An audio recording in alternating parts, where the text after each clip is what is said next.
Let's discuss how to spot a driver who may be potentially impaired by alcohol or drugs. This is a quick supervisor awareness talk, not the full reasonable suspicion training. The goal is to help you notice red flags early and know when to escalate. You are not diagnosing anyone. You're deciding whether there is enough concern to involve the reasonable suspicion manager right away. When in doubt, think safety first. A delayed decision can turn into a crash, an injury, or a compliance problem. Start with one rule that keeps you out of trouble. Rely on what you directly observe, not rumors or someone said. Use a simple checklist mindset. Appearance, behavior, speech, and smell are the big buckets. Document what you see in plain language. Write facts, not opinions, and use timestamps when possible. Avoid arguments and accusations. Keep your tone calm and matter of fact. If you believe a driver may be impaired, remove them from safety-sensitive work. Do it discreetly and do not let them keep operating. Bring in a second supervisor, when possible. 2 sets of eyes can reduce mistakes and help protect everyone involved. Now let's break this into alcohol indicators and drug indicators. These can overlap, but there are patterns that show up often. Let's discuss alcohol indicators first. Alcohol tends to show up with smell plus behavior changes. Not always, but often. Start with odor. The smell of alcohol on the breath or coming from the driver is a major red flag. Also watch for attempts to cover it. Strong gum, mints, mouthwash, or cologne used heavily can be a clue. Speech is another common sign. Slurred words, unusually loud talking, or repeating themselves can suggest alcohol use. Eyes and face can change too. Bloodshot eyes, watery eyes, flushed face, or an unfocused stare can be key indicators of alcohol use. Balance and coordination matter. A driver stumbling, swaying, leaning on objects, or fumbling with their keys or paperwork could be concerning. Behavior often shifts. Pay closer attention to drivers who may be acting overly friendly, unusually confident, argumentative, or having quick mood swings. Judgment issues show up in small ways. Poor decision-making, ignoring instructions, or taking unnecessary risks. Time perception can be off. They may be confused about what day it is or what load they're on. Alcohol can also show up as slowing down. Delayed reactions, sluggish movement, or dozing would be concerning.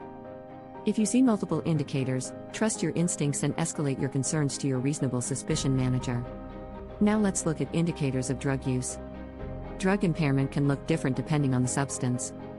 Focus on observable signs, not on guessing what might be causing impairment. A driver's eyes are a big one here.